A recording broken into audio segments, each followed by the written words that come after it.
আমি একদিন অসুস্থ হয়ে যাই। আর আমার স্বামী বোকার মতো তার মধ্যে কোনো রোমান্টিকতা হাসি আমি কোনোদিন দেখিনি। আমি অসুস্থ হওয়ার পর আমাকে হাসপাতালে নেওয়া হয়। তারপর ডাক্তার সাহেব আমার সাথে গোপনে। বাকি কথাগুলো গল্পতেই বলছি। হ্যালো বন্ধুরা, কেমন আছো তোমরা সবাই? আমি তোমাদের সবার প্রিয় প্রিয়া আপু, তোমাদের জন্য নিয়ে এলাম একটা নতুন গল্প। আজকের গল্পটা শুনলে তোমাদের 100% হাত নাড়াতে হবে। প্রতিদিন নিয়মিত ঘোপাগপির গল্প পাওয়ার জন্য আর আমার সাথে কথা বলতে চাইলে আমার চ্যানেলটি সাবস্ক্রাইব করে নোটিফিকেশন বেলটি অল করে রাখুন। তো গল্পটি শুরু করা যাক। আমার স্বামী আমার থেকে বয়সে বেশ বড়। নিজেকে আমি তার সাথে কিছুতেই খাপ খাওয়াতে পারিনি। বোরিং একটা মানুষ। মিষ্টি করে কথা বলতে জানে না, ভালোবাসা বোঝে না। একজন রোমান্টিক মানুষের মধ্যে যে গুণ থাকা দরকার তার সবই আছে তার মধ্যে। বিয়ের পর থেকে এখনো কোথাও তার সাথে আমার ঘুরতে যাওয়া হয়নি। রাত বেড়াতে জ্যোৎস্নার আলোতে কখনো একসাথে দেখা হয়নি। আমার খুব ইচ্ছা করত দুজন মিলে একসাথে কোথাও ঘুরতে যাব, রেস্টুরেন্টে খাব, কিন্তু তার নাকি এসব ভাল লাগে না। জ্যোৎস্না হলে যদি বলি চলো ছাদে যে একটু জ্যোৎস্না দেখে আসি, সে বলে জানালা দিয়ে দেখো, এত রাতে ছাদে ভূত আছে, ঠ্যাং ধরে আকাশে নিচে ফেলে দেবে। কখনো কক্সবাজার যাইনি আমি। যদি বলি এবার অফিসের চাপ কমলে ছুটি নিয়ে চলো না, একটু কক্সবাজার ঘুরে আসি, সে বলে পানি তো আমার বাড়ির সামনে বিলে আছে, ওখানে ডুব দিলেই তো হয়। জিনিস তো একই, সমুদ্রতেও পানি এখানেও পানি। শাড়ি পরলে আমাকে সুন্দর লাগে, অন্তত সবাই তাই বলে। অথচ বিয়ের পর থেকে আজ পর্যন্ত সে আমার প্রশংসা করা তো দূরে থাক, শাড়ি পরলে আমার দিক দুইবার ফিরেও তাকায় না। মুখ ভর্তি দাড়ি, আকর্ষণহীন একজন মানুষ। না বোঝো রোমান্টিকতা, না আছে কোথায় মিষ্টতা। আমায় বল আশা ছিল কোনো হ্যান্ডসাম আমার জীবনে আসবে, কিন্তু তখন লজ্জায় মাথা নুয়ে যায় যখন আমার বান্ধবীরা আমাকে বলে হুজুরের বড়। আমি সাজগোজ খুব পছন্দ করতাম, দামি পারফিউম ইউজ করতাম, কিন্তু এখন আমার এসব সব মাটি হয়ে গেছে। আমার ক্লাসমেট সুমাইয়া আমার অন্তরঙ্গ বান্ধবী, তার বিয়ে হয়েছে এক কোটিপতি ছেলের সাথে। বাড়ি আছে, গাড়ি আছে, ইন্ডাস্ট্রি আছে, কোনো কিছুর অভাব নেই। প্রায় যখন তার সাথে আমার কথা হয় আমাকে খোঁটা দেয়। বিয়ের আগে আমিও স্বপ্ন দেখতাম আমি কোন কোটিপতির সুন্দর ছেলের সাথে আমার বিয়ে হবে। অঢেল সম্পদের মালিক, নিজের গাড়ি আছে, শহরে 3 তলা বাড়ি আছে। যে ঘরে আমি থাকি রাজকীয় ও একঘাত, শুধু আমার কাপড় চোপড় রাখা এবং সাজগোজের জিনিসের জন্য আলাদা একটা রুম রয়েছে। যত দামি ব্র্যান্ডের পারফিউম রয়েছে সব আমার সংগ্রহে আছে। গরমে আমি ওর সাথে থাকব। যখন বাইরে বের হই জামা কোনটা রেখে কোনটা পরব, ম্যাচিং করে জুতো আর কানের দুল, কালার মিল রেখে মেকআপ, এগুলো নির্বাচন করতে আমার ঘন্টা পার হয়ে যাবে। ড্রাইভ করবে, আমি ওর পাশে বসব। তার কথা যেন আমার কানে পড়েনি। সে ভাব নিয়ে আমি বাইরের সবুজ ধানক্ষেতের দিকে অপলক দৃষ্টিতে তাকিয়ে আছি। কোনো অনুষ্ঠানে গেলে তার বন্ধুরা আমার প্রশংসা করে, তার বন্ধুর স্ত্রীরা আমাকে ঘিরে ধরে, ভাবি শাড়িটা অনেক সুন্দর, কত টাকা দিয়ে কিনেছেন ভাবি, কোনো পার্লার থেকে এসেছেন, আমি আপনার মতো এমন শাড়ি কোথায় পাবো, আরও কত কি। তখন গর্বে আমার মনটা ফুলে উঠত। বিয়ের পূর্বে প্রতি রাতে এমন স্বপ্ন দেখতে দেখতেই আমি ঘুমোতাম।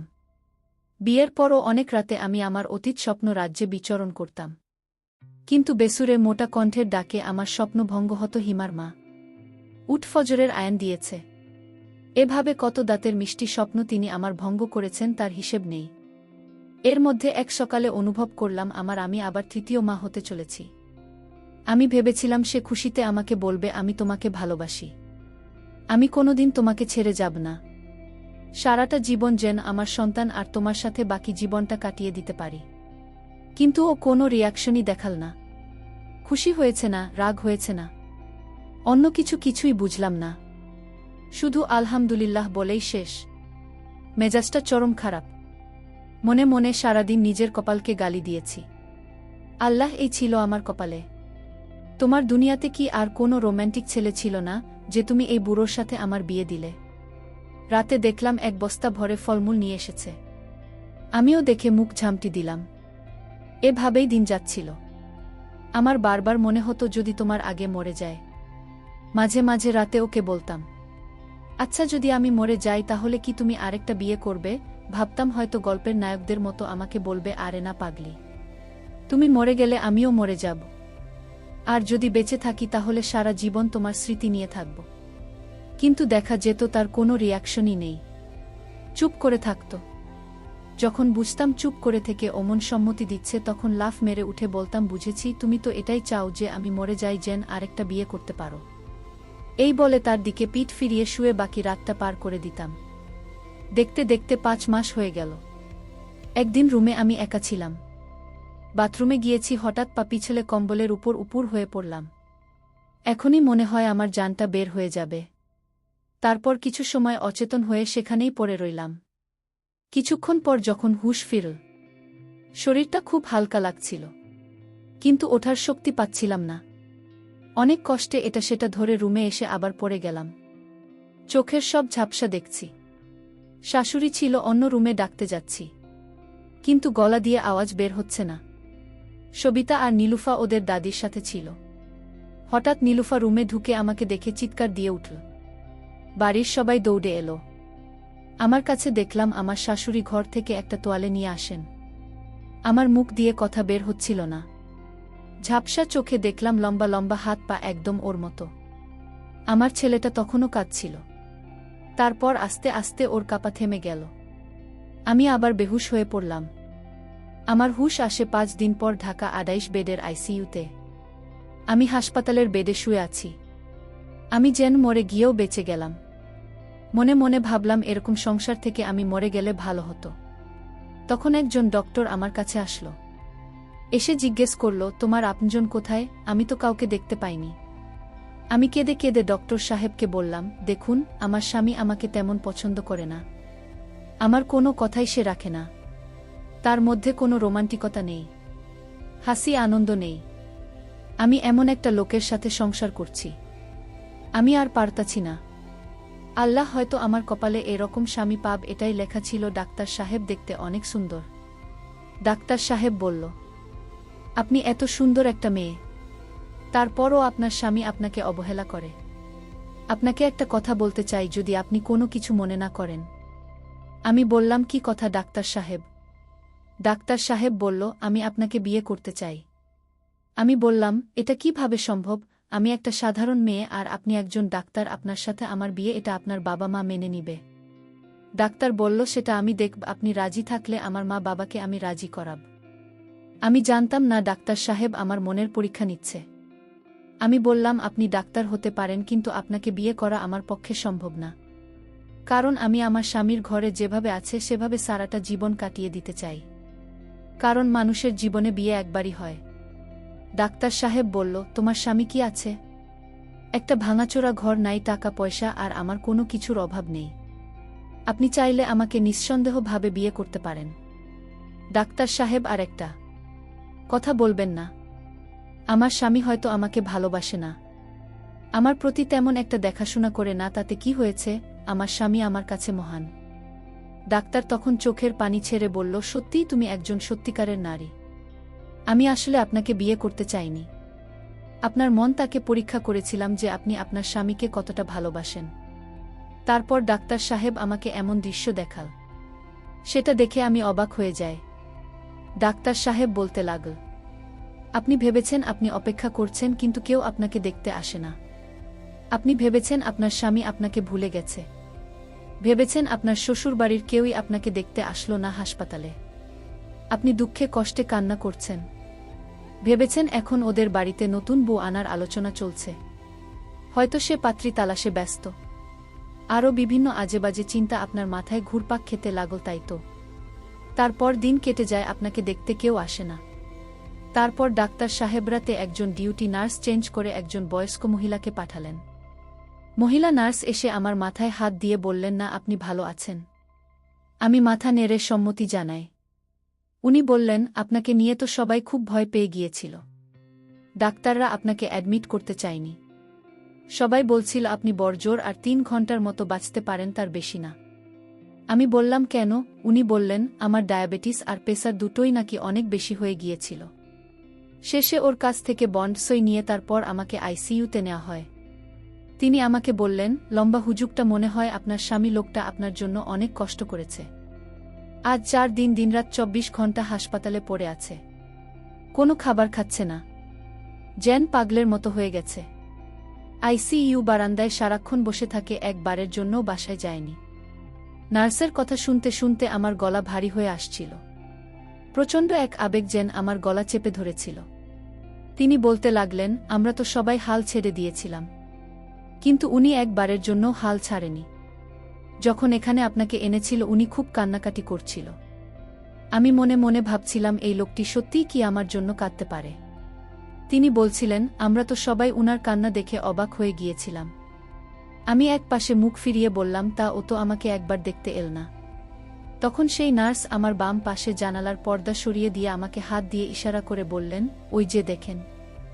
দেখলাম বাইরেও উস্কো খুস্কো চুলে জানালার দিকে তাকিয়ে দাঁড়িয়ে আছে। পর্দা সরতে দেখে হাত দিয়ে ইশারা করে নার্সকে শুকরিয়া জানাল। নার্স বললেন, আইসিইউতে বাইরের কেউ আসা নিষেধ, এভাবে রোগী দেখানো নিষেধ। কিন্তু আপনার স্বামীর অনুরোধে আমার খুব মায়া হলো। আপনার স্বামী আমার পায়ে পড়ে বলল, প্লিজ আপনি আমার দূর থেকে দেখার সুযোগ করে দিন। এ কথা বলে কান্নাকাটি করছিলেন। তারপর আমার খুব মায়া হলো। আপনার তো হুঁশ ছিল না এই 5 দিন। আপনার স্বামীকে আমি দেখলাম সারারাত নামায় পড়তেন আর কান্না করে বলতে লাগলেন, আমার স্ত্রীকে বাঁচিয়ে দাও আল্লাহ, আমি আমার জীবনে আর কোনো কিছুই চাই না। আল্লাহ, আমার স্ত্রীর প্রতি তুমি দয়া করো। আমি আপনার স্বামীর কান্না নামাজ দেখে ভাবলাম, একজন মানুষ একজন স্ত্রীকে এতটা ভালোবাসতে পারে। তিনি আমাকে খুব অনুরোধ করে বলেছিলেন, যেন অন্তত আমি একবার জানালার পর্দা সরিয়ে তাকে আপনাকে দেখার সুযোগ করে দিই। আমি বলেছিলাম, পর্দা সরালেও তো দূর থেকে চেহারা দেখতে পাবেন না। তিনি বলেছিলেন, অভাবটা দেখতে পেলেই তিনি শান্তি পাবেন। তাই প্রতিদিন আমার শিফটে আমি আসার পর কিছুক্ষণের জন্য জানালার পর্দা সরিয়ে দিই। তখন দেখতে পাই তিনি অপেক্ষায় আছেন। তিনি হাত নেড়ে আমাকে শুকরিয়া জানান। নার্সের কথা শুনতে শুনতে আমার বুক ফেটে যাচ্ছিল। আমি আর নিজেকে নিয়ন্ত্রণ করতে পারলাম না। হাউমাউ করে কেঁদে উঠলাম। তিনি আমাকে এতটা ভালোবাসেন। বাম দিকে কাত হয়ে ওর দিকে তাকালাম। দূর থেকে মনে হল চোখ মুছছে। আর একদিন পর আমাকে রিলিজ দেওয়া হলো। কি এক অজানা অনুশোচনায় আমি তার চোখের সাথে চোখ মেলাতে পারছিলাম না। বাসায় ফেরার পর সারাক্ষণ আমার পাশে বসে রইল। ও আমাকে খাইয়ে দিত, আমার সব কাজ করে দিত। আমার কাছে মনে হচ্ছিল আমি একটি নতুন জীবন পেয়েছি। আর এই লোকটাকে আমি ভুল বুঝেছিলাম। এরকম স্বামী পাওয়া তো ভাগ্যের ব্যাপার। রাতে যখন সবাই ঘুমিয়ে পড়ল তখনও আমার পাশে শুয়ে আমার মাথায় হাত বুলিয়ে দিচ্ছিল। আমি বললাম, আমি মরে গেলে ভালো হতো আর একটা বউ পেতেন। ও আমার মুখ চেপে ধরে বলল, আর কখনো এমনটা বলবেন না। তারপর আমাকে তার সাথে চেপে ধরে হাউমাউ করে কেঁদে উঠল। মনে হচ্ছিল তার চোখের জ্বলে বালিশ ভেজে যাচ্ছে। আমার মনে হচ্ছিল তার চোখের অস্ত্রগুলো আমার জীবনটা নতুন করে ধুয়ে পরিচ্ছন্ন করে দিয়েছে। আমি বাসায় ফেরার 2 দিন পর হঠাৎ সুমাইয়া ফোন দিল। ফোন রিসিভ করার পরও পাশ থেকে তার কান্নার আওয়াজ পেলাম। বললাম, কি রে এতদিন পর, আর তুই কাঁদছিস কেন? সে বলল, 2 মাস হয় তাদের ডিভোর্স হয়ে গেছে। তাকে ডিভোর্স দিয়ে তার শিল্পপতি স্বামী তার অফিসের সুন্দরী পিএসকে বিবাহ করেছেন। আসলে ভালোবাসা বড় অদ্ভুত। যেটাকে আমরা ভালোবাসা বলি সেটা আসলে ভালোবাসা নয়। আর যেটা ভালোবাসা সেটা আমরা অনুভব করতে পারি না। আমাদের চারপাশে অসংখ্য ভালোবাসা ছড়িয়ে আছে, কিন্তু সেটা আমরা দেখি না। আমি পুরো সুস্থ হবার পর হঠাৎ তিনি রাতে বললেন, আজ পূর্ণিমা, চল ছাদে যাই। চাঁদের আলো দুজনে বসে গল্প করি। আসলে আমরা দাঁড়িয়াল পুজোর কে বিয়ে করি না। অনেক মেয়ে আছে যার পুজো মানুষকে পছন্দ করেন না।